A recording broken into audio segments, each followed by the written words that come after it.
queria cumprimentar todos vocês, as autoridades, os parlamentares que aqui estão. Eu estou vendo tanto parlamentar aqui, eu não posso nem nomear, porque eu vou ficar assim com vergonha de dizer que eu amo um mais que o outro. São 22 anos ao lado, 20 anos ao lado desses parlamentares, respeitada por todos eles. Fui serva desses parlamentares por 20 anos, mas fui parceira, fui companheira. E vou dizer uma coisa, eu posso falar, fui pastora de alguns também. O Estado é laico, mas sou terrivelmente cristã. Fui pastora de alguns. Amigas, alguns senadores tão queridos ali, eu não vou nomear, porque eu vou perder os nomes aqui. Mas a todos os parlamentares, Senado e Câmara, onde foi a minha vida nos últimos 22 anos. Alguns parlamentares que sonharam comigo este novo tempo para o Brasil. Nos chamaram de loucos, deputados. Nos chamaram de malucos algumas vezes. Disseram que a gente vivia de utopia, de sonhos. Mas olha onde o nosso sonho nos trouxe. Num Brasil novo, num momento novo para essa nação. Obrigado, parlamentares. Obrigada a todos vocês. Cumprimento a todos vocês. Não poderia deixar também de cumprimentar a equipe de transição que caminhou comigo desde o dia que eu fui anunciada. Voluntariamente. De 9 da manhã à meia-noite, porque esse ministério ele foi construído. Ele foi uma junção de várias secretarias. Então deu muito trabalho a gente construir toda a estrutura. Voluntários que vieram de Sergipe, do Espírito Santo, voluntários que vieram de todos os lugares do Brasil. E aqui eu quero fazer justiça a uma voluntária linda, incrível, a Desirê. A Desirê.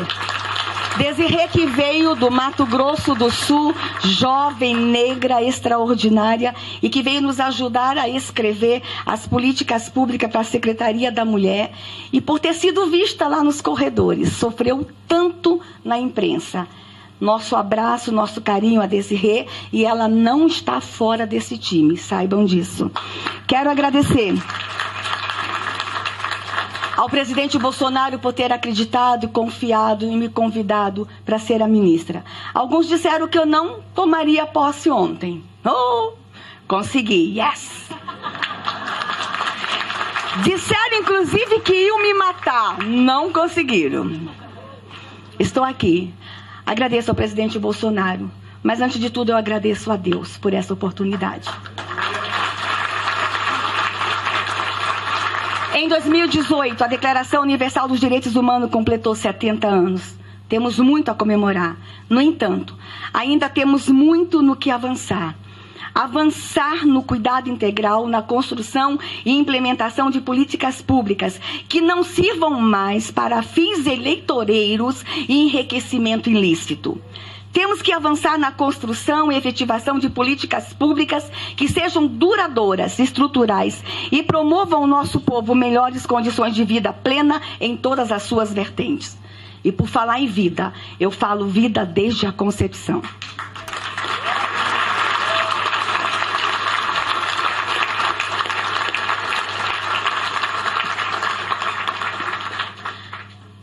Eu queria até que meu ministério, que este nosso ministério fosse chamado Ministério da Vida e da Alegria, mas não pode. Para este governo, os direitos humanos são universais e serão respeitados. A vida, nosso bem maior, é o ponto de partida. Esse ministério foi pensado e estruturado a partir dela, de sua proteção e seu cuidado. No que depender deste governo e desta equipe, sangue inocente não será mais derramado em nosso país. Esse é o Ministério da Vida. Quando digo vida, eu também falo vida em abundância. Mas esse também é o Ministério da Mulher. Nesse sentido, todas as mulheres de todos os povos, cores e raça serão alcançadas. Nenhuma denúncia de violência contra a mulher que chegar a este governo será ignorada. Todas as brasileiras precisam receber salários dignos e igualitários. Da mesma forma, combateremos juntamente com os órgãos federais todas as formas de discriminação. Vivemos em um país multicultural, com vários credos, línguas, cores, crenças, povos e raça.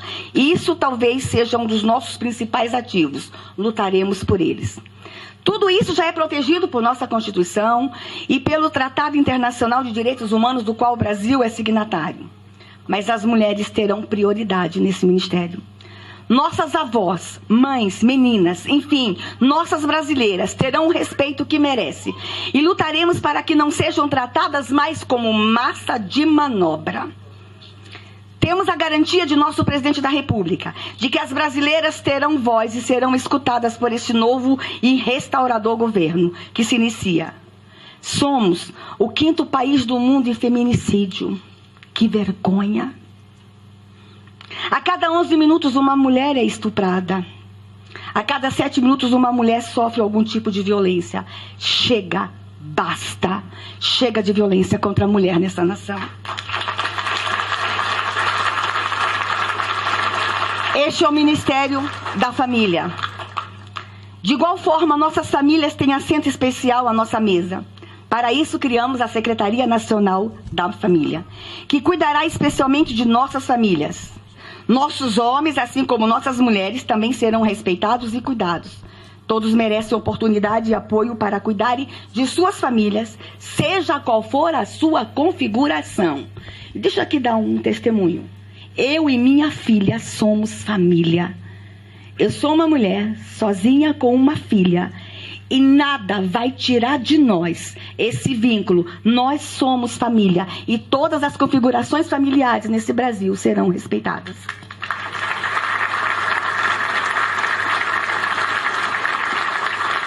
Para alcançar nossos objetivos, trabalharemos de forma especial por política de fortalecimento de vínculos familiares, inclusive por meio da solidariedade intergeracional, além da promoção de relacionamentos saudáveis entre os mais jovens e os mais velhos.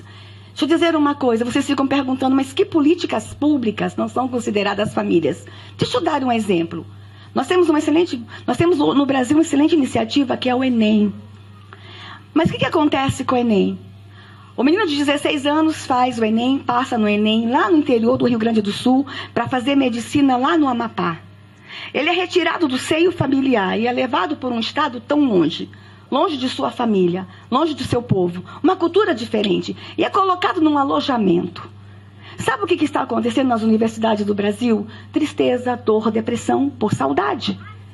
Talvez vocês falam, mas nos países desenvolvidos isso acontece. Mas lá os pais têm dinheiro para ir visitar o filho na universidade. E o filho vai nos feriados em casa. No Brasil esses jovens são jogados longe. Parabéns ao Enem. O Enem é uma excelente iniciativa, mas nós não podemos mais pensar política pública que não fortaleça o vínculo familiar. E é nesse sentido que o governo Bolsonaro vem. Toda a política pública antes vai pensar, isso aqui vai estar ou não fortalecendo o vínculo familiar. Este é o Ministério da Criança e do Adolescente. Nossas meninas e os meninos estão entre os bens mais preciosos da nação. E neste governo, menina será princesa e menino será príncipe. Está dado o recado. Ninguém vai nos impedir. Deixa eu dar mais um recado. Ninguém vai nos impedir de chamar nossas meninas de princesas e nossos meninos de príncipe. No Brasil tem meninos e meninas. Vivemos em um Brasil desigual em todas as áreas. Muito foi feito, mas não é o suficiente. Há muito trabalho ainda. Nossas meninas e meninos irão brincar e não serão brinquedos. Deixa eu repetir. Criança brinca, mas não é brinquedo. Esse ministério atuará na luta contra a pedofilia e pornografia infantil, em parceria com os demais órgãos do governo. E aqui eu quero mandar um recado para os pedófilos de plantão, e para os abusadores de plantão, e para os exploradores de criança e adolescente. Atenção, senhores, a brincadeira acabou no Brasil. Bolsonaro é presidente do Brasil.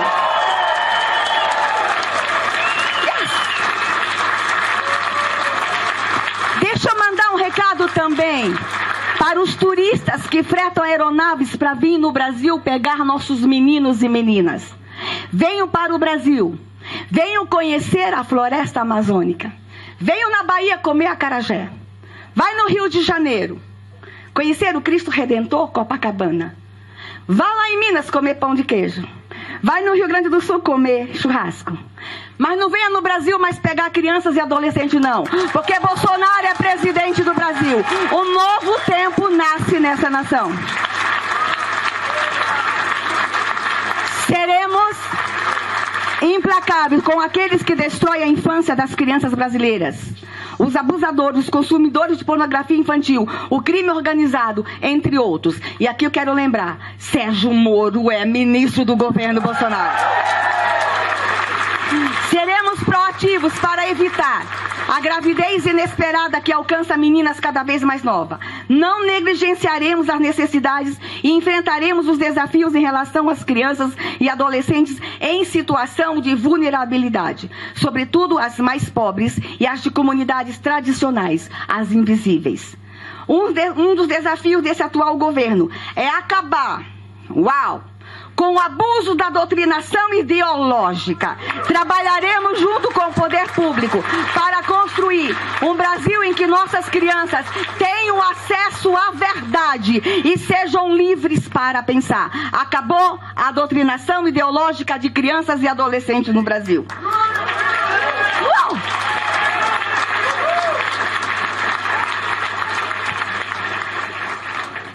30 crianças são assassinadas por dia no Brasil. Somos o pior país da América do Sul para ser menina. Mas o governo Bolsonaro se propõe que em pouco tempo seremos o melhor país do mundo para se criar menina. A revolução está apenas começando. Mas este é o Ministério da Juventude. Sentimos a necessidade que o poder público evite esforço para os nossos jovens. A permanência na escola e no ensino superior e as oportunidades de trabalho e renda ainda são entraves que devem ser removidos. Nossa Secretaria da Juventude estará atenta a tais demandas. Nosso Brasil tão rico, tão lindo e tão jovem, ainda derrama sangue inocente de jovens das periferias, nas estradas, nas comunidades e no campo. Segundo o mapa mundial da violência de 2014, somos o 10º país do mundo que mais mata jovens e adolescentes. Que vergonha. E segundo a Unicef, somos o 7º país do mundo que mais mata adolescentes. Além disto, o número de suicídios tem aumentado de forma assustadora. Infelizmente, os especialistas nos informam que 20% dos jovens e adolescentes no Brasil estão se automutilando. Segundo a OMS, somos o 8º país do mundo em suicídios. Pais perdendo filhos cada vez mais jovens para o suicídio. A criança mais nova que está falando com essa ministra e que quer se matar e está se cortando tem apenas 7 anos de idade. Mas já há registro no SUS de crianças de 5 anos de idade. O suicídio alcançou as nossas crianças e adolescentes. E essa secretaria, esse ministério vai dar uma atenção especial, junto com o Ministério da Educação, junto com o Ministério da Saúde e o Ministério da Cidadania, a questão do suicídio e automutilação de crianças, jovens e adolescentes. Os pais que não sabem o que fazer, professores que estão desesperados, educadores que não sabem como lidar com a situação, conselheiros tutelares, nós vamos fazer um grande time. E nós vamos levar esperança para as nossas crianças. Nossas crianças estão se cortando, gente. Não é porque elas querem se aparecer. Elas estão em profundo sofrimento. Isso é um fenômeno que nós vamos aprender a lidar com ele. E nós vamos aprender isso juntos. Ministério, pais, famílias, todos juntos, no combate ao suicídio e à automutilação. E essa é uma das metas desse ministério para os próximos 100 dias. Intensificaremos em parceria com outros órgãos e entidades as campanhas de prevenção ao suicídio, à automutilação e também o uso abusivo de drogas ilícitas e o consumo de álcool entre adolescentes e jovens. Nós conhecemos e nos preocupamos com a realidade do jovem negro, indígena, cigano, ribeirinho, quilombola, o boia fria. Estes jovens invisíveis, que trabalham de sol ao sol, sem acesso à saúde, educação, sem moradia, trabalho e renda, terão o protagonismo que merecem nesse ministério. Cuidaremos de todos com políticas públicas sérias e equilibradas, respeitando sua cultura e seu modo de ser, dentro do caráter universal dos direitos humanos. Mas esse também é o Ministério da Igualdade Racial. Um dos principais ativos de nosso país é a diversidade cultural. Povos, línguas, raças, credos e cores fazem parte da alma do povo brasileiro. Todos nós temos um pouco de cada um. Esse ministério cuidará de todos, respeitando as suas individualidades, promovendo políticas públicas equitativas que ofereçam oportunidades e proteção a todos. Gente, nós temos nessa nação 305 povos indígenas diferentes. Vocês conseguem entender a grandiosidade dessa nação? Fala-se mais de 200 línguas indígenas no Brasil. Esse país é lindo, é belo. A pluralidade cultural desta nação é o que nós temos de mais lindo para mostrar para o mundo. Nós temos 3 povos ciganos que falam 3 línguas diferentes. Somos 800 mil índios e mais de 1 milhão de ciganos. Este país é incrível, é belo e nós não vamos entregar esta nação. Essa nação é do povo brasileiro, essa nação é nossa, essa nação é de todos nós.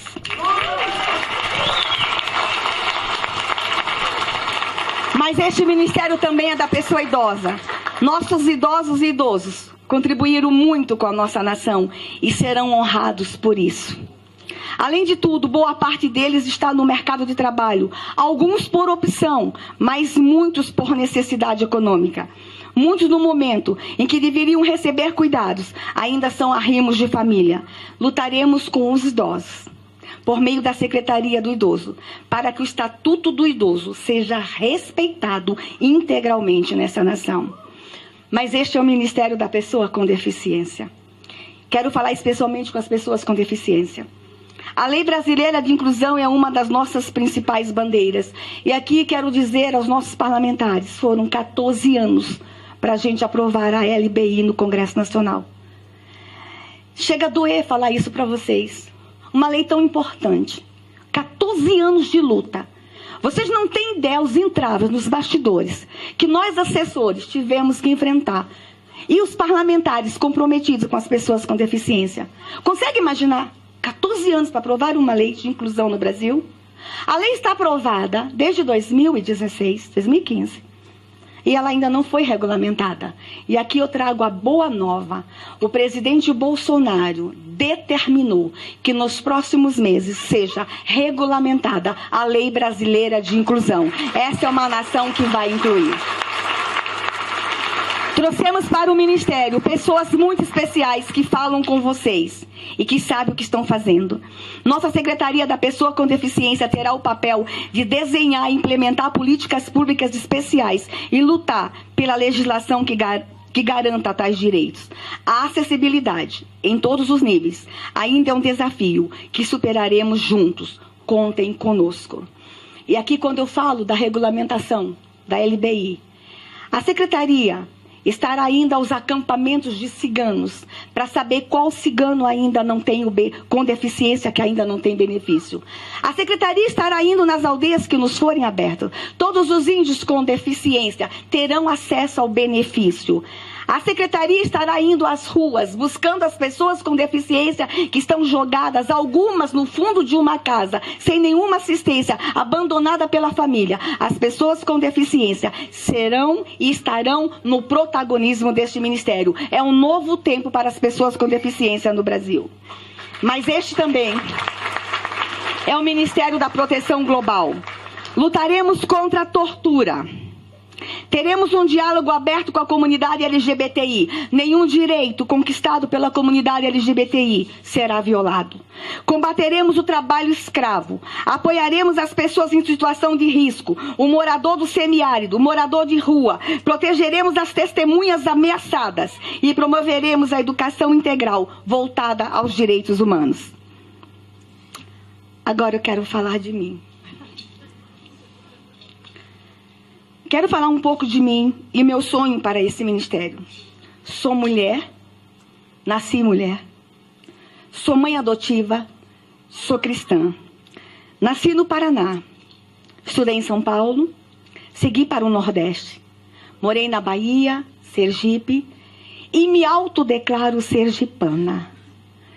Porque Sergipe é o paraíso.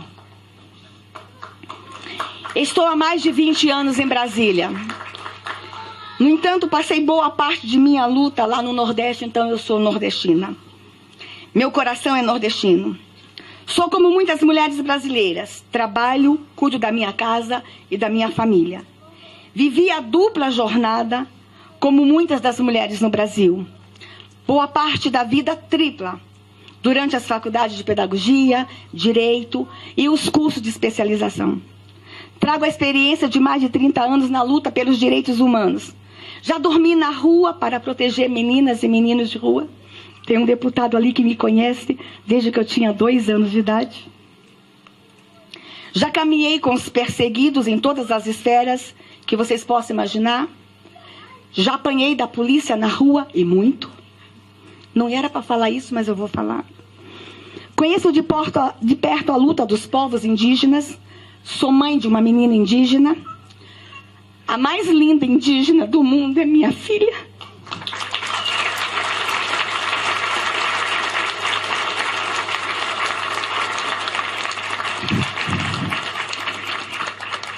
Que não teve a alegria de estar aqui, porque foi ameaçada junto com a mãe. Queriam nos matar, porque a gente acredita que é um novo momento para o Brasil. Queriam nos matar, disseram que iam nos matar, mas é difícil matar essa ministra. Mas por recomendação, a minha filha não está em Brasília. Deve estar de longe assistindo a mãe. Te amo, Lulu.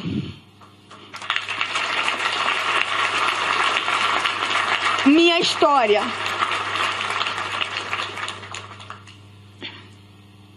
Minha história não foi respeitada. E por muitos meios de comunicação. Como vocês sabem, senti na pele o abuso físico, sexual, psíquico. E nos últimos dias também o abuso moral. Foram implacáveis comigo. Minha crença virou chacota e motivos de risada, tanto nas redes sociais como pessoalmente, inclusive por grandes intelectuais, parlamentares, líderes de partidos. O abuso que sofri, algo íntimo, compartilhado entre os meus irmãos de fé e de quem nunca escondi, virou manchete de jornal. Nunca falei da minha vida íntima como discurso de Estado. Não tenho nenhum orgulho de ter sido barbaramente abusada. Isto não é orgulho e isso não me fez ministra. Não fui respeitada. Não fui respeitada como menina, como mulher, como mãe e como filha. Não fui respeitada como brasileira. Minha história não foi veiculada com muito conforto e motivo de superação, mas como escárnio por uma pequena parte da mídia de forma irresponsável. Quando riram de mim, riram de 1/3 das meninas no Brasil que são abusadas sexualmente. Chorei não por mim, tenho meu consolador. E queiram vocês ou não, ele sobe em pé de goiaba.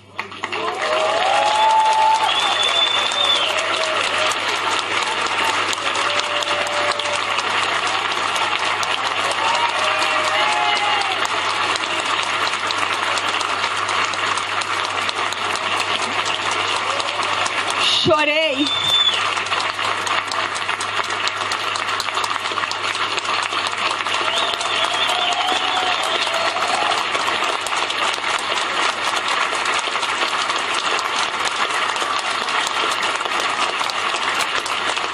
Obrigada.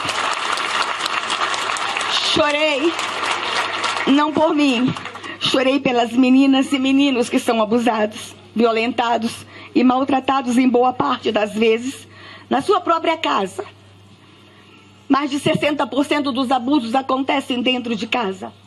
95% dos abusadores são pessoas muito próximas das crianças.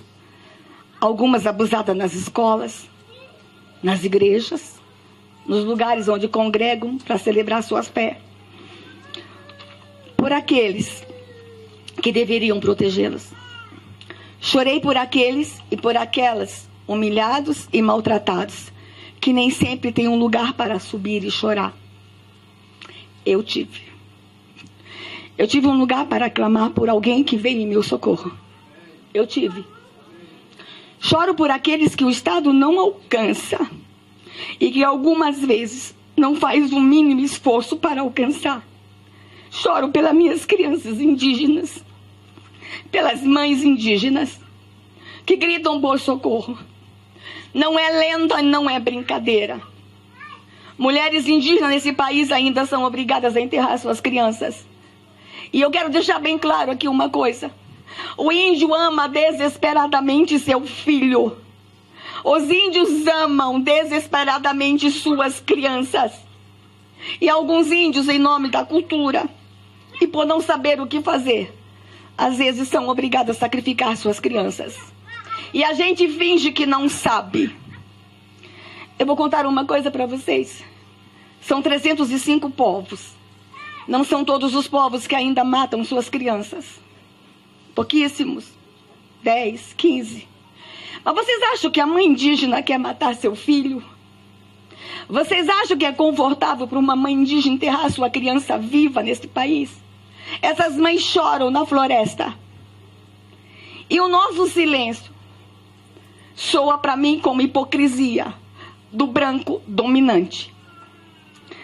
Mães indígenas, eu quero que vocês que são mães imaginem uma mãe indígena lá no interior da Amazônia, que é mãe de uma criança surda e que ela amamentou por 1 ano e que ela ama desesperadamente essa criança. E com 1 ano ela descobre que a criança é surda. E seu pajé recomenda a ela enterrar essa criança. Vocês conseguem imaginar essa mãe cavando um buraco? E seu filhinho em volta, engatinhando, olhando para ela, rindo, achando que mamãe está brincando? E mamãe ter que enterrar viva? Vocês acham que essa mulher é feliz? Não é. Essa mulher não é feliz. As mulheres indígenas estão pedindo socorro no Brasil. As crianças indígenas estão pedindo socorro. Quebramos o tabu. E vou dizer uma coisa. Eu não quero que ninguém que ouve o meu discurso sobre o infanticídio indígena fique bravo com os índios. Eu quero que essa nação tenha compaixão. Eu quero que essa nação seja solidária. Eu quero que essa nação ame os indígenas brasileiros. Chega de preconceito com os nossos índios. Chega de discriminação. Fui acusada. A imprensa fala que eu sou sequestradora. Sou perigosa. A imprensa fala que eu sou uma espécie de sequestro, porque quando eu ouço o choro de uma mãe e busco essa mãe para vir para a cidade, para ter seu bebezinho, nós temos etnias ainda, pouquíssimas, que não aceitam as crianças gêmeas. Quando nascem gêmeos, as mães são obrigadas a enterrar os 2 vivos. Como é que a gente pode admitir em pleno 2018 que uma mãe enterre seus 2 bebezinhos gêmeos só por ser gêmeos? Perdi há 3 semanas atrás 2 menininhos com lábios leporino, fissura palatal, porque a mãe não sabia o que fazer. E nós sabemos o que fazer. Nós temos um orçamento milionário no Ministério da Saúde para alcançar essas crianças. A senhora está expondo os povos indígenas, não sou eu. Eu estava fazendo esse diálogo sozinha, eu e meu grupo, com os povos, quando nos acusaram de sequestradores. E para nos defendermos, tivemos que falar o que estávamos fazendo. Não fomos nós que trouxemos o assunto para o debate. Foi quem irresponsavelmente nos acusou de sequestradores. Essas crianças existem, essas mães existem. Eu vou encerrar dizendo uma coisa para vocês. Quando se enterra uma criança viva, as mães que estão comigo hoje em Brasília e que foram obrigadas a enterrar uma criança viva, elas contam que quando se enterra uma criança viva, ela não morre na hora. Eu tenho um menino que está comigo que ficou enterrado por 2 horas.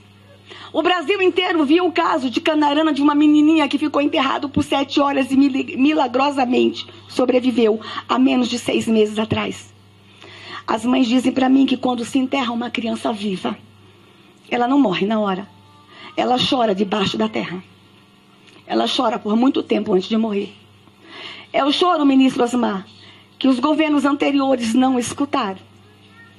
É o choro que os presidentes anteriores da FUNAI não escutaram. É o choro que o Brasil não escutou. Mas eu vou dizer uma coisa para vocês como uma terrível cristã. É o choro que o grande Tupã escuta. E o grande Tupã ama curumim.